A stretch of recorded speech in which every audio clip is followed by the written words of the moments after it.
Well, hello and welcome to the latest episode of the Millennial Bard. I just feel like it's been ages since I did a recorded video last. I have been active on shorts, I have been doing a lot of live streams, and please don't forget there is another live stream coming for you this Sunday where I'm gonna catch up with a friend who is a total DC nut. I'm going to talk to him about Supergirl, about Superman, the new DC, and a whole lot of other stuff. But this video is not about that. This video is about my favorite, one of my two all time favorite superheroes, and that is Spidey, your friendly neighborhood Spider Man. And dude, let me tell you this. This is the second trailer that we've received for this movie. When we got the first trailer, I was actually on my way to the theater to watch Dhurandhar 2, and I was so mad. I felt so helpless in that moment because I really wanted to do a trailer reaction to that one, but I had to keep a clean slate. I had to keep my mind fresh so I could watch Dhurandhar 2 and churn out those review videos, those reaction videos. And ever since then, I got taken over by the IPL on my other channel, which is called The Fan Stand. If you haven't checked it out, by the way, you should definitely check it out. I've covered the T20 World Cup, the IPL, and I'm also covering the FIFA World Cup right now in bits and pieces. So make sure you check it out. But because of all of that, I was unable to cover the Spider-Man trailer. I really loved that first trailer right off the gates. I loved every single bit in that trailer, although it did feel very different from the kind of trailers that we've been receiving for the original trilogy by John Watts. And I have a really soft corner for that trilogy because unlike everything else that we had gotten in Spider-Man with the movies, they were all pretty dark at times. Like they carried a more serious tone. I don't know, the look and the feel of it all, it just felt a little too serious at times. Whereas what John Watts managed to do with this trilogy was these movies, for some weird reason, they just felt really sunny. They were very reminiscent of the time period, the phase of life that Peter Parker was in. He was still a high schooler. Life is full of color, life is full of possibilities and everything. So I think it worked, but when that first trailer dropped, I felt like the color tone, the palettes, they were a little darker, a little grittier. And I think after the first trilogy, I've reached that stage where I'm ready for more Spider-Man stuff that's a lot more grittier. But I digress. What I meant to say was, I really wanted to cover that trailer. I couldn't. By the time I got some time, that window had passed me by. That is why I decided that this time when the second trailer drops, I am gonna do a trailer watch. I am gonna give my reactions, not as a 30-second short, not as a 3-minute short or a reel, but rather as a full-fledged video where I actually dissect the trailer and talk about everything that caught my attention and all the crazy theories that I am coming up with. So stick around, and if you've been following my videos for quite some time, please don't forget to hit that thumbs up button, share this video with your fellow nerds and geeks in the comic book culture, in pop culture, and subscribe to the Millennial Bard. Dude, I've been stuck in this space for a pretty long time. I really want to get to the triple digits now. But thank you so much for your continuing support, and with that down, now let's get right into it. Okay, so the trailer opens up where we see Spidey yelling, and he goes through these buildings and through these billboards and everything, and he crashes on the ground. And he comes face to face with Gargan, also known as the Scorpion. The last time we saw this dude officially was in the first Spider-Man and Spider-Man Homecoming. But it was nice to see Gargan. He's got some scars from that accident. Obviously he's almost a bald guy right now, and looks pretty intense, looks pretty dangerous, man. Like, just look at that face. Like, this guy has a score to settle. And then right in the next frame, we get this look in Peter's eyes, and they go like really black, And this was a feature in the first trailer as well, where we see his eyes going dark. Now, there have been a lot of theories that have been going around, but I'm going to hold on to them because this scene pops up like 3 or 4 times in this entire trailer, and we also had a lot of similar footage in the first trailer. So I'm going to keep that for later. But what we got, what I really loved, was we actually got a first proper look at the Scorpion suit. Dude, just looking at it, it looks phenomenal. It doesn't look over mechanized. If I'm to be honest, it doesn't look too campy. Like it's not something that we've seen in Spider-Man the animated series. It's not something that we saw in the Spider-Man game. It just looks very different, but it still looks like the kind of exosuit that is very realistic. It I don't know, for the tone of this movie, I think this suit looks just perfect. I mean, just look at the tail, the grooves and everything. Absolutely loved it. After that fight sequence, we see a bit of it. We see Peter Parker fighting without holding his punches back. I mean, he is really fighting brutally. It's almost like a continuation of the final fight that we saw from Tom Holland's Peter Parker / Spider-Man at the end of No Way Home, where he beat Green Goblin to a pulp, almost killed him. It felt like he was fighting with that exact same level of rage. Although I will hold back my judgment on whether it is just that Peter Parker's become this really frustrated guy who feels he's left behind in life, who feels very lonely, or maybe those black eyes, they've got something to do with it. But again, like I said, I'm gonna hold my judgment. After a few scenes, we get the sequence where Peter's trying to put on his web shooters, and as soon as he does, they just pop off, and then we get this visual. There was mention of this, there was some clips of this in the first trailer as well. Well, it is here. One thing that I've hated the most across the journey of Spider-Man through all the movies, whether that's Tobey, whether that's Garfield, or whether it's Holland, was the organic webbing. When the original Spider-Man trilogy with Tobey Maguire, when they did those they did those organic webs, it really bugged me for a long time. But luckily, I was pretty young, so I did not hold on to that thought for too long. But as I've grown, I'd like to say wiser, but the thing is, when we got Andrew Garfield, we saw him go through that entire process of making his web shooters, and they look beautiful, man. Like, I still believe those were my favorite web shooters. When Tom Holland came on the scene, again, he had his own web shooters. We got to see those scenes, those moments where he was actually building those web shooters, and then the ones he inherited from Tony Stark. It was all really nice, right? Like, I'm not gonna say because it is in the comics, because comics are like an ever expanding universe where new things come up every single week. Like, something new comes to a character. So there is no gospel truth in saying that Spider-Man always had web shooters. There have been instances where he's got organic webbing, but in most cases, the organic webbing was followed by a mutation, the next level of mutation for Spider-Man, where he turns into Man-Spider, kind of like this giant spider walking around, not in control of his body, his emotions, whatever.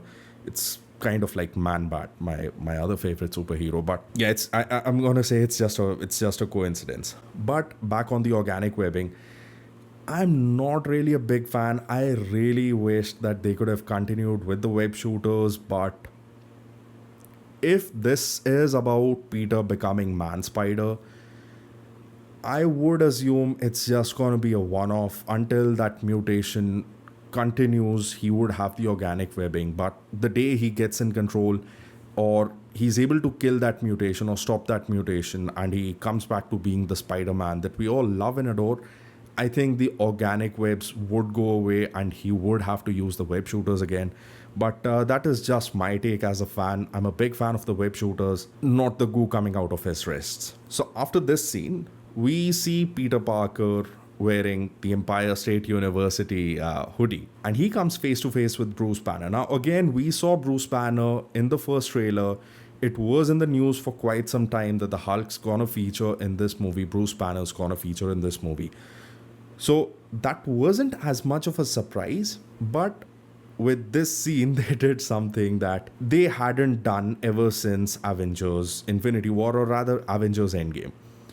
That how did Bruce Banner manage to get in control of his other personality? How did he manage to get in control of Hulk and become this goofy green ogre like a Shrek from the angry monster that we got in the first Avengers, or we got in Avengers Age of Ultron? So they tried dropping some hints, like they tried to give a spiritual reasoning for it in Avengers Endgame. They tried to give some really wacky answer in She-Hulk, which I'm not gonna hold back.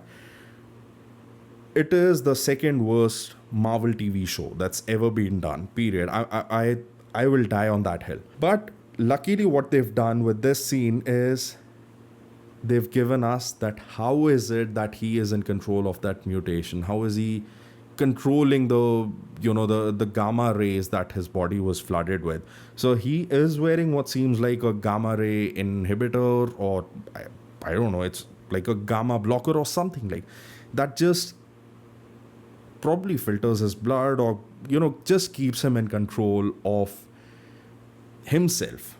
So whenever he's in a moment where he could turn into the Hulk, that is what keeps him in control. So it was nice to finally get some kind of closure, to get some response, some plausible logic on how he was able to control all of it. And gotta say, man, that looks like a pretty slick smartwatch. So in this scene, again, we see Bruce Banner explaining it to Peter. He just says that as long as you see me wearing this, things are good. But the moment you see me not wearing this, I would just go like, wah. Bro, I love Mark Ruffalo. I really love Mark Ruffalo. I think the favorite Mark Ruffalo movie that I've ever watched was Now You See Me, and the other one was Shutter Island with Leo DiCaprio. But I've just got this feeling like Mark Ruffalo is kind of trying to overdo it now. Like, I dug his antics in Thor Ragnarok. I think his acting, the way he was going over the top as Bruce Banner, went completely with the tone of that film. But I think that was fine for one movie. We got a similar experience in She-Hulk. Now we're getting it again. I really feel like Mark Ruffalo should reel it in a bit. Like, he's supposed to be this science nerd. Bruce Banner in the comics, for a lot of them at least, is like this really depressed guy. He's not the guy who does ad libs and like acts on the spot with with things like that. But nevertheless, the positive from this scene was that we finally got an explanation. We finally got a visual of how Bruce Banner was able to suppress the Hulk. After that, this is another scene where we see that Peter Parker is talking to Bruce Banner. He's like, how can we suppress the bad parts of a mutation and still stay with the good parts? And Bruce Banner says that, why would you want to, suppress nature? I mean, of course, I'm paraphrasing here, but my point is, it is quite. I'm forgetting. I'm missing out on the word. There is very specific word that I need here. How do you have the gall to tell someone what to suppress and what not to suppress when you yourself have suppressed the Hulk? Okay, let's not even talk about a force of nature. Spider-Man, how he was made, and Bruce Banner, how you were made. You both essentially got subjected to something bit you, some radiation penetrated, you were exposed to some radiation, which gave you those enhancements. Why is it, remind me again, why is it that you are the authority on telling someone what they should suppress and what they should not, when you yourself have gone all out to suppress the most powerful being on the planet. And then the scene ends with this frame where Bruce Banner confronts Peter Parker and he says, "You're not really my student, are you?" And bro, I gotta say, suddenly how the background score picks up in this moment, that was my favorite auditory bit. That was my favorite audio bit from this entire trailer, because suddenly at that point it comes to a standstill. And it's, I don't know. Ever since I've started doing TMB, I've started paying a lot of attention to the trailers. I've started looking more closely. Like, this video is an example of how closely I'm looking at trailers right now. Bro, I love a trailer that's well cut, that's edited well, and this was on the beat. The way that music comes and how it adds a lot of weight to that one dialogue. And just a theory, I think this is the scene where Bruce Banner finally confronts Peter Parker and kind of makes out that he's not just Peter Parker, but he's also Spider-Man. Because until this point, Peter would have probably been talking to Banner saying, "I've got a friend, who's got a mutation," and all of that. So I think with the music dropping the way it did in this scene in the trailer, I think this is going to be the point where Bruce Banner understands that Peter Parker is Spider-Man and Spider-Man is Peter Parker. So after that scene ended, we get this frame, and I am 99.99% sure that this is Sadie Sink, and I'm 99.8% sure that Sadie Sink is, I repeat, she is playing Jean Grey. That is the most plausible theory going around the pop culture circuit right now. That is the one guess that most people are betting on, actually. And I think that is true. I don't think Sadie Sink is like any other character. With the way her body moves, the things that are happening in the movie and everything, it seems very likely, extremely likely, that she is Jean Grey. We have gotten our first new mutant.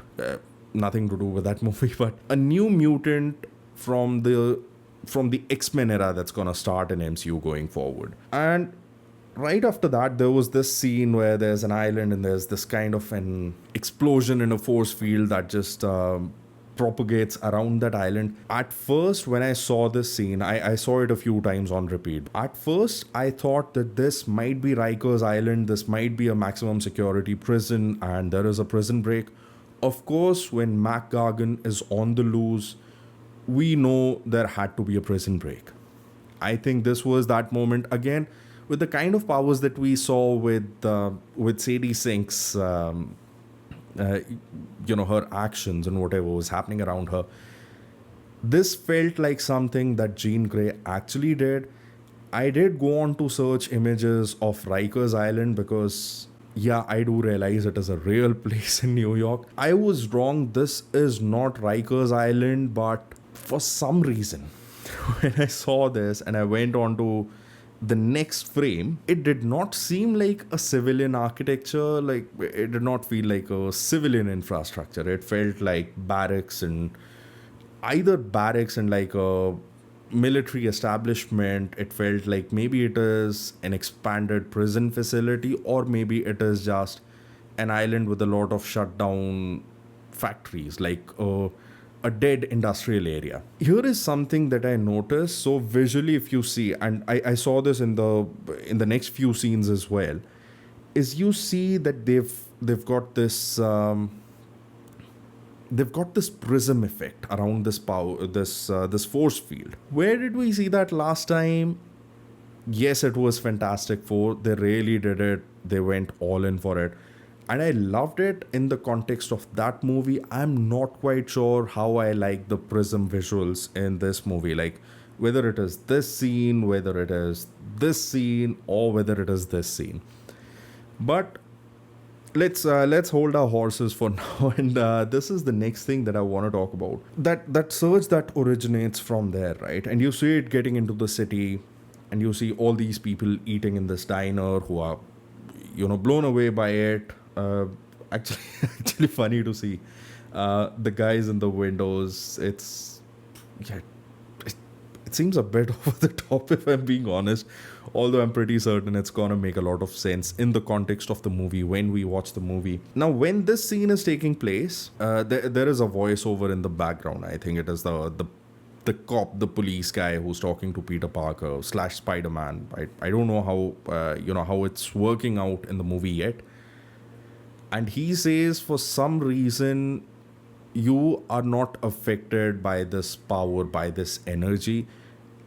Now, while the voice is talking to Spider Man, in the visuals we get Punisher, and especially in this scene, you see that everyone else is getting affected, but not the Punisher. I really don't know what's happening here, and it's really bugging me. I mean, in a cinematic way, that I really want to understand, dude, what's happening here, what's going on. And bro, I seriously wish I could watch this movie tomorrow itself, because I have so many questions across both the trailers that I want them answered today, right here, right now. So, moving on, next we see that Spidey literally crashes a party. It seemed like a wedding party or something. And we get this visual where we see these high tech lines and everything. Initially, I wasn't sure. Just looking at the lines, initially, I felt like maybe this is the user interface that the Boomerang has, who is one of the villains in this movie. But when I looked closer, in the right hand corner, in the left corners, really scanning this image deep, it felt like no, it is actually a user interface for Spidey. So Spidey might have gotten a new suit after all, but he is still using the AI, the technology that he inherited from Tony Stark, which is a nice touch. I think it still keeps this Spidey connected to the original trilogy. It still tells us that even though he's tried to move on in life, he's tried to get ahead, he's tried to build his own identity, but he still held on to some elements from his roots, from his origins, which is a nice, it's a nice call. I'm all up for it. After that, we see Peter going to this party.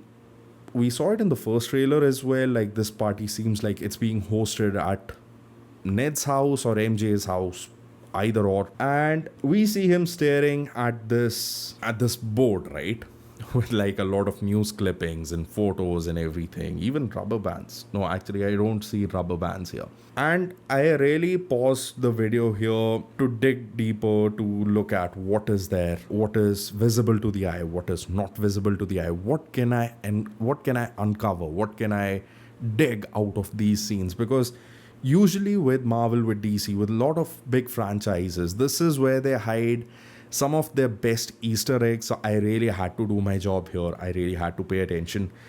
In this one, if you look at that paper in the right end of the image, it actually says first appearance in 2016, which is such a nice touch, because the first time we saw Spider-Man as part of this MCU was actually in the year 2016, when we saw him in Captain America Civil War.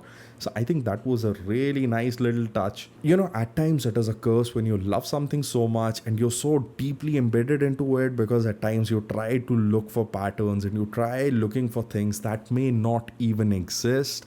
And at some level, it may just be a case of the filmmakers actually giving us bait, which may or may not be true.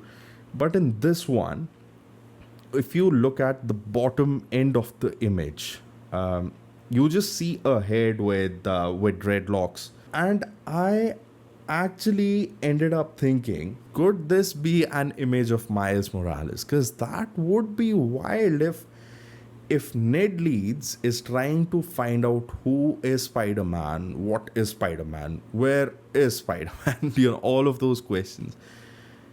And he actually suspects a guy with dreadlocks who seems to be of South American / African descent. The script basically writes itself from here. As the trailer moves forward, we get to see that MJ is with her current boyfriend, and I am never accepting this dude, man. MJ and Peter need to be together, man. Like, it broke my heart at the end of Spider-Man No Way Home, because it was so sad, right? Like, These were two young lovebirds who deserve to spend their lives together, and the world is an evil place, and all of that had to happen. But nevertheless, I hate this guy. This guy looks ugly as actually he doesn't look ugly. He's a pretty boy. But I don't know. There is something about this dude now. It might just be my own bias that because I want MJ to end up with Peter Parker, that I'm not willing to accept this guy, which I totally believe is the case with you as well. I don't know. My spidey sense is tingling. This guy isn't right. There's something wrong with this dude. I don't know why, but I've just got this feeling that he's got a secret villain identity. After the party scene, in the next scene, we see that Spidey is walking down the street and he comes across these few people who are saying some really mean things to him, like they're really mind fucking with him. And it's like a dialogue, not a dialogue, actually a monologue is continuing across 3 or 4 different people in a really creepy looking street, and these people also look creepy, and you can feel like there is an other entity, that's transferring through these bodies, using them as vessels, using their bodies to say these things to Peter. If Jean Grey is in the movie, that kind of explains it to some degree, but if she isn't, is it a possibility that this might just be a part of a nightmare that Peter might be having? Like, he still feels protective about MJ, he still wants to protect her.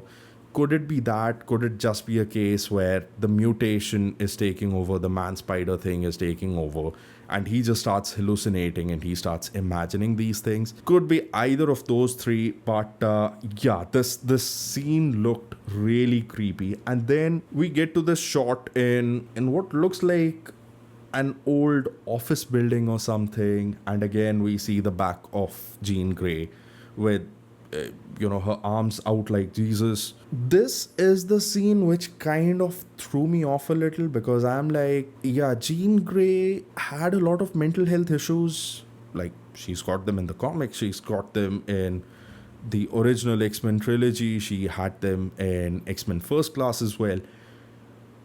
But what is happening here? What did she experience in her life? What made her like this? Someone who almost looks like she's about to assassinate an. And what is with all the cameras and all the screens and everything? Because Jean Grey is not like the most technology driven character that we know of. So this actually makes me wonder if our theory about Jean Grey is actually correct, or it might be a red herring and this might be just a completely different character that no one even anticipated. Let me also put it out there. I've currently gone into this stage of complete information lockdown when it comes to Spider-Man Brand New Day. I'm just trying to protect myself from all the spoilers and the leaks. I know this trailer was leaked about 3 or 4 days ago, or probably sometime last week. I am consciously making an effort to skip past places, channels, content, articles where I might be getting a leak, but there might be a leak already that this is another character, this is not Jean Grey or whatever. But there is something that's throwing me off balance here. Jean Grey with all the cameras and the screens and all the high-tech stuff going on them. What is happening here? And like I said, I really need this movie today. After that, right in that scene, and you get to see this, you get this voice which says, you can't stop him. And right in the next scene, we get Rage Monster Hulk. We get Savage Hulk once again. And dude, I am relieved beyond measure, because the way they massacred my boy, the bastardized version of the Hulk that they gave us in Avengers Endgame, was absolutely terrible. I did not like that guy. He did not have the balls to, fight monsters. And if I'm being really honest, just think about it. What made the first Avengers really awesome? It wasn't Iron Man, it wasn't Captain America, it wasn't Black Widow, not Hawkeye. Loki, to a great degree, yes, but the true MVP of the OG Avengers was the Hulk, because in that entire Battle of New York, the way he fought, when he started smashing, was when the tide shifted in favor of the Avengers. That is how important he is. Again, Avengers Age of Ultron, a very debatable movie. Like, some people, they really love it, some people hated it and they've come to love it. The jury's out there. But one point that no one can debate upon is that the best scene from Avengers Age of Ultron actually involved the Hulk fighting against Tony Stark in the Hulkbuster armor. So it is such a sight for sore eyes to see Savage Hulk back on the screen. And in this sequence, we actually get to see the famous Hulk thunderclap, where he just goes like that and poof, everything is just flying off. Bro, this took my excitement to another level. I'm not even trying to make shit up here. It really took my excitement to another level, because I want to see Spidey at the peak of his powers. I want to see the curse that's coming with his mutation. But I also get to see Frank Castle, and I get to see the Hulk, like the real Hulk, not the watered down version. Next up, we get Frank Castle. So Spidey comes to Frank Castle and he's like, I've got nowhere to go, so you gotta help me. I cannot say this enough. I love this dude. I love Frank Castle. I love the actor whose name I'm currently blanking out on. I love John Bernthal. There is a different kind of energy, a different kind of badassery that he brings to the projects that he's a part of, whether it was Daredevil, whether it was Daredevil Born Again, whether it was his own show, whether it was the one last shot, one last kill, the Punisher special on Disney Plus, or even this movie. I really love these kind of characters who are like really fractured and really broken, and they're like really mean to everyone, but deep within they're real softies. So that is the reason I love Batman, that is the reason I love the Wolverine, and that is exactly the reason that I love Frank Castle. Man, this is a beautiful dude. I love the fact that they went with the decision to bring him in this movie, because he is only gonna add another layer to this movie. Like, I'm suspecting in the first act of the movie or something, Frank might actually be baying for Spidey's blood until they come face to face and they talk it out, and they're like, okay, we're both on the same side, we want to fight evil, so why don't we join forces, let's fight them together. And then they kind of develop this really uncomfortable friendship, because Frank is really mean and Peter's an oversharer. And then we got our look at the hand. We saw the hand in the first trailer as well, and man, I've got to say, I love that image. I love that visual which comes in slow motion, where Spidey's coming from one end and the hand is coming from the other, and they're just, bro, that is like poster worthy shit. That is the kind of stuff that I'd actually want to hang up on my walls. It was such a beautiful frame. But these guys outdid themselves. They outdid themselves again, because rather than that one and us getting a horizontal shot, this time we're getting a vertical shot from the top down. I know it is too technical, but just look at that image, and especially when we see this in the trailer, bro, it is a piece of art. Destin Daniel Cretton, you've really raised our hopes now. And even in this scene, when you see how the hand is fighting, and they're ninjas, man. Ninjas are cool. They're the coolest people on this planet. Let nothing else change your opinion. How they're coming up, and in that moment, how Spidey's diving down, he's like revolving midair, and then suddenly there's a flurry of web where he catches all of them. Bro, that was cinema. That was cinema. And then the whole trailer is over, and we get those title cards. Spider-Man Brand New Day, when is it releasing?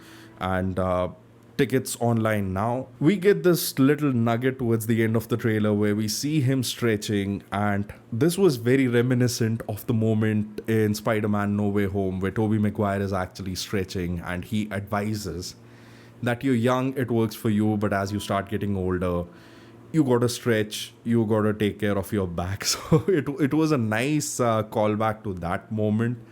But Yeah, this entire trailer, I gotta say, was total Spidey goodness. There was a lot of mystery in this trailer that I'm always down for. Like, a trailer doesn't have to give me the entire story, the entire plot. It does not have to give me everything within 2 minutes, because then what's the reason for me to actually go and watch the movie?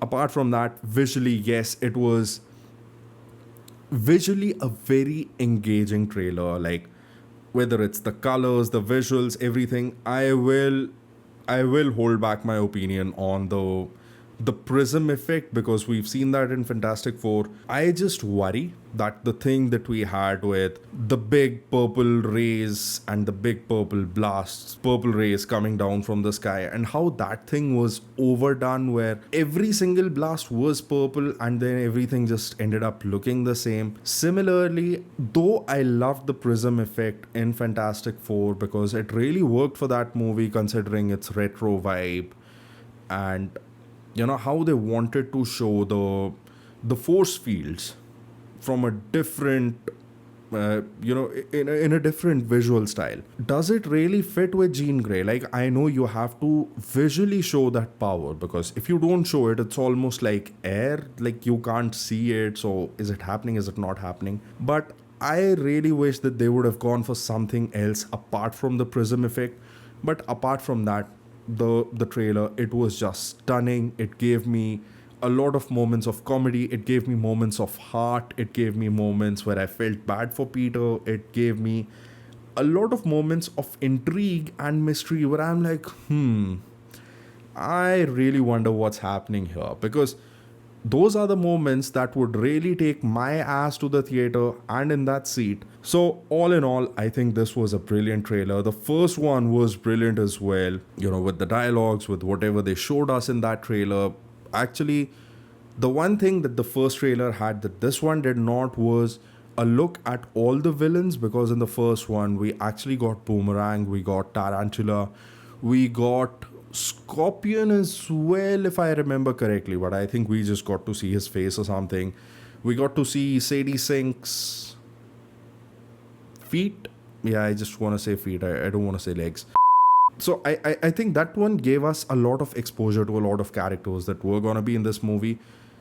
This one did not give us as many villains visually, but I think it still hit the right notes. Now, one of the reports that went out during the movie was being shot, when the movie was being shot, was that someone reported that Mr. Negative is rumored to be in this movie. Now, if Mr. Negative is rumored to be in this movie, that entire scene where there are people saying these really bad and mean things to Spider-Man, it kind of makes sense, because Mr. Negative is all about negativity. Like, there's no surprise here.